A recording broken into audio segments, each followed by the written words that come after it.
Hello students, देखिए कक्षा 10 विज्ञान में हमारा चैप्टर नंबर 26 चलने वाला है। ये आज हम पढ़ने वाले हैं, देखिए, जिसका नाम है प्राकृतिक संसाधनों का प्रबंधन, मैनेजमेंट ऑफ नेचुरल रिसोर्सेज।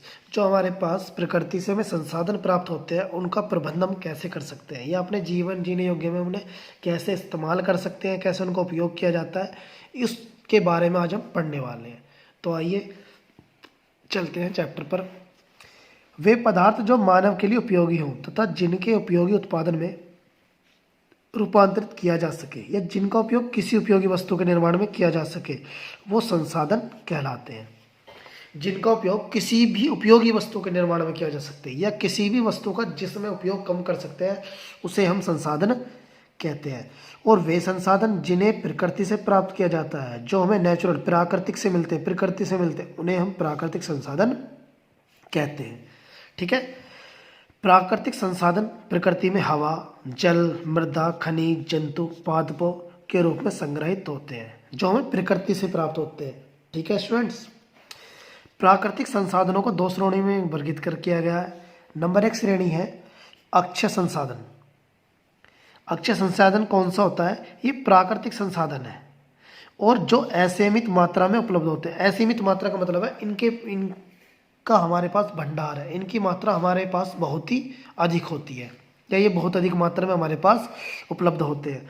इन प्राकृतिक संसाधनों की गुणवत्ता न्यून होती है, गुणवत्ता इनकी कम से कम होती है, लेकिन मात्रा नहीं। इनकी गुणवत्ता बेशक कम होती है, लेकिन इनकी मात्रा हमारे पास बहुत अधिक होती है। इसमें वायु, मृदा, जल, बालू, सौर ऊर्जा आदि सम्मिलित होते हैं, जो हमारे पास बहुत ही रूप से या उनकी मात्रा में बहुत अधिक मात्रा में उपलब्ध होते हैं। इनको पुनः प्राप्त किया जा सकता है। लेकिन जो नंबर 2 है स्टूडेंट, क्षयशील संसाधन, वे प्राकृतिक संसाधन हैं वे भी, लेकिन जिनकी आपूर्ति सीमित होती है। ये हमारे पास जो है वो सीमित में होते हैं, या मतलब इनकी एक हमारे पास लिमिट होती है कि किस तक ये हमें मिल प्राप्त हो सकते हैं। एवं यदि इनका उपयोग अनियंत्रित मात्रा में किया जा सकता है, लेकिन इनका उपयोग जो है वो अनियंत्रित मात्रा में किया जा सकता है कि किसी भी लेवल पर जाकर, किसी भी क्षेत्र पर जाकर इनका किया जा सकता है इस्तेमाल। तो इनकी मात्रा में कमी के कारण अंत पूरी तरह समाप्त हो जाने की संभावना होती है। ये जो हमारे पास क्षयशील संसाधन है, उनकी हमें कमी के कारण क्या होता है, ये पूरी तरह समाप्त हो जाने की संभावना भी इनकी होती है कि कभी ऐसा एक टाइम आएगा जहाँ पर हमारे पास, एक समय ऐसा आएगा जहाँ पर ये हमारे पास नहीं हो सकते। देखिए उदाहरण के तौर पर खनिज, कोयला, पेट्रोल, जीवाश्म ईंधन, वन, चारागाह, जलीय जीव आदि, इनको पुनर्निर्मित या प्राप्त नहीं किया जा सकता है। ये सभी जो संसाधन है, प्राकृतिक संसाधन है, जो प्रकृति से हमें मिले हुए हैं, इनकी मात्रा बहुत ही कम होती है और उनकी संभावना खत्म होने की होती है, लेकिन इनको हम दोबारा प्राप्त नहीं कर सकते। इन्हें किसी भी सोर्स से प्राप्त नहीं किया जा सकता। ठीक है। उसके बाद देखिए प्राकृतिक संसाधनों का प्रबंधन तथा संचरण।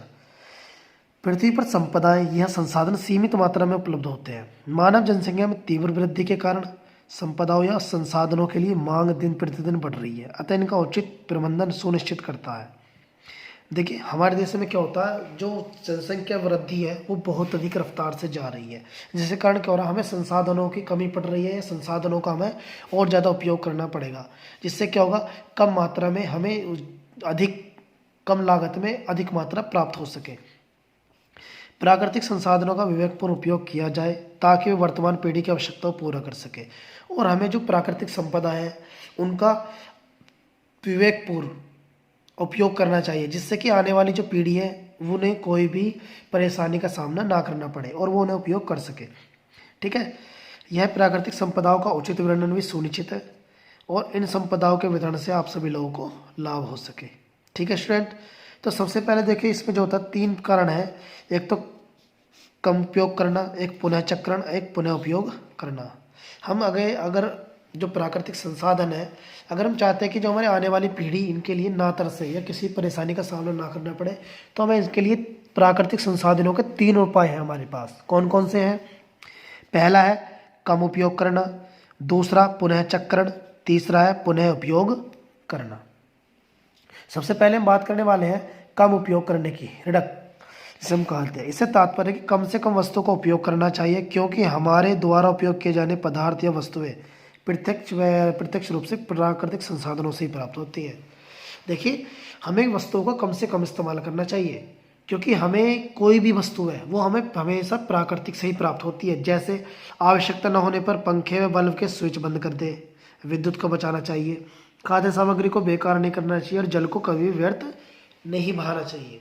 इससे क्या होगा, हमें आने वाली पीढ़ी को इस चीज़ में मदद मिलेगी। ठीक है स्टूडेंट। उसके बाद देखिए पुनः चक्रण, यह दिखाया गया आपको पुनः चक्रण। इसके द्वारा प्लास्टिक, कागज, धातु, कांच आदि पदार्थों का पुनः चक्रण करके उन्हें बार बार उपयोग किया जा सकता है। जैसे पुनः चक्रण योग्य पदार्थों को कचरे से पृथक किया जा सकता है कि जिन भी ऐसे पदार्थ होते हैं जिनका दोबारा से यूज कर सकते हैं या दोबारा से अपने उपयोग में ला सकते हैं, तो उन्हें कचरे से भी निकाल कर साफ कर कर उपयोग किया जा सकता है। इसके पश्चात शेष कचरे से कार्बनिक पदार्थ कचरे को पृथक करके इसमें खाद तैयार करके हम पोषक तत्वों को पुनः उपयोग किया जा सकता है, जबकि कार्बनिक कचरे का उपयोग भराव आदि के लिए किया जा सकता है। तो ये पुनर्चक्रण होता है कि कोई भी हमारे पास जो सामग्री है वो कभी भी कचरा नहीं होती है, उसका हम आने वाली पीढ़ी के लिए यूज कर सकते हैं। या उसका पुनर्चक्रण का मतलब है कि उसे वेस्ट नहीं करना है। देखिए जैसे यहाँ पर हमें पता चला है कि जो कांच, प्लास्टिक, धातुएं हैं उनको हम दोबारा से यूज कर सकते हैं। ठीक है। और जो पुनः चक्रण योग्य मतलब जिनको हम दोबारा से यूज कर सकते हैं उन्हें कचरे से निकाल कर भी यूज किया जा सकता है, क्योंकि कार्बनिक पदार्थों क्या कर सकते हैं, उन्हें खाद के रूप में तैयार कर सकते हैं। पोषक तत्वों का पुनः उपयोग किया जा सकता है और बचे कुछ जो होते हैं वो हमारे घरों में भराव वगैरह के लिए काम आ सकते हैं।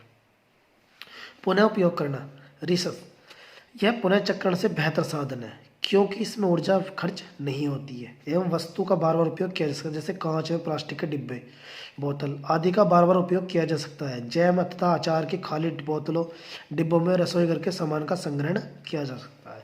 जैसे आप देखते नहीं हम घरों में यूज़ करते हैं तो वो क्या करते हैं, सबसे अच्छा प्राकृतिक संसाधन का जो प्रबंधन करना, उपयोग करना, वो है पुनः उपयोग करना। कि अगर कोई भी ऐसा सामान है, कोई भी ऐसी वस्तु है जिसको हम अपनी डेली लाइफ में बार बार यूज कर सकते हैं, उसके लिए हमें कुछ भी नहीं करना पड़ता है, तो उसे ही हम पुनः उपयोग करना कहते हैं, क्योंकि उसमें हमें कोई भी ऊर्जा की आवश्यकता नहीं होती है। ठीक है। उसके हम बात करते हैं प्राकृतिक संसाधनों के प्रबंधन की आवश्यकता। प्राकृतिक संसाधनों के प्रबंधन की आवश्यकता। देखिए, नंबर 1, पृथ्वी पर संसाधन सीमित है एवं मानव जनसंख्या में तीव्र वृद्धि के कारण संसाधनों की मांग दिन प्रतिदिन बढ़ती जा रही है। आपको पता है कि पृथ्वी पर जो संसाधन है, मैंने अभी आपको बताया, वो एक सीमित मात्रा में हमारे पास है, लेकिन हमारे मानव संख्या में क्या होती है, लगातार वृद्धि हो रही है, जिसके कारण क्या हो रहा है, संसाधनों की मांग दिन प्रतिदिन बढ़ती जा रही है, जिसे हम कहते हैं भुखमरी। भुखमरी क्या हो रही है, बढ़ती जा रही है, क्योंकि संसाधन तो हमारे पास सीमित है लेकिन जनसंख्या में लगातार वृद्धि हो रही है। नंबर 2, प्राकृतिक संसाधनों का उचित प्रबंधन दीर्घकालिक महत्व पर विचार करता है और अल्पकालिक लाभ के लिए उन्हें शोषण को पूर्णतः रोकता है, ताकि अगली पीढ़ी हेतु भी उपलब्ध हो सके। हम जिन भी प्राकृतिक संसाधनों का यूज करते हैं, हम इस प्रकार उनसे उपयोग करना चाहते हैं कि वो लंबे समय तक टिक सके, क्योंकि कम समय के लिए हम उनका यूज़ नहीं कर सकते या उनके यूज़ को रोकते हैं, जिससे कि आने वाली पीढ़ी भी उनको उपलब्ध हो सके या उन्हें उपलब्ध करा सके। नंबर 3, संसाधनों का वितरण कुछ अमीर व शक्तिशाली लोगों के हाथ में न जाकर सभी के लिए समान होना चाहिए, जिससे संसाधन सभी लोगों के विकास को लाभ दे सके। कि जो संसाधन है, संसाधनों का अगर वितरण किया जा रहा है, अगर संसाधन कोई भी, अगर मान लीजिए कोई भी अगर आपको संसाधन अगर दिया जा रहा है, तो वो अमीर या शक्तिशाली लोगों को नहीं देना चाहिए, वो सभी में बराबर मात्रा में बांटना चाहिए, जिससे कि सभी लोग विकास के लिए लाभ दे सके। या जिससे हमारे समाज में क्या होगा, समाज के लिए लाभ उचित होगा। नंबर 4, संसाधनों के शोधन तथा उपयोग को नियंत्रित कर पर्यावरण को क्षति से बचा जा सकता है। देखिए, संसाधनों का जो शोधन होता है उसमें जो हम क्या करते हैं, शोधन मतलब शुद्धता उसमें लाते हैं, या हम कह सकते हैं उपयोग जो करते हैं उसे नियंत्रित मात्रा में हम कर सकते हैं, जिससे क्या होगा, पर्यावरण को क्षति से बचा सकता है। आप भी जानते हैं कि जितना भी हम प्रकृति का, पेड़ पौधों का यूज करते हैं, उससे क्या होता है, पर्यावरण असंतुलित हो जाता है, जिस कारण ग्लोबल वार्मिंग बढ़ जाती है। जैसे जल प्रदूषण, वायु प्रदूषण, आपने सुना भी होगा। ओजोन परत में एक छिद्र भी होता है, इसे हम ओजोन छिद्र भी कहते हैं। ठीक है स्टूडेंट, तो आज आपको ये जो टॉपिक मैंने पढ़ाया है प्राकृतिक संसाधनों का प्रबंधन। आज आपको इसको यहाँ तक क्लियर करना है और अपनी फेयर नोटबुक में भी इसे कंप्लीट करना है, ठीक है। और कलम पढ़ने वाले वनों के बारे में, फॉरेस्ट, तो इसको आपको घर से पढ़ के आना है। और जो भी मैंने आपको पढ़ाया है इसमें किसी बच्चों को प्रॉब्लम आती है तो मुझे मैसेज कमेंट जरूर करें। और आज के लिए थैंक यू।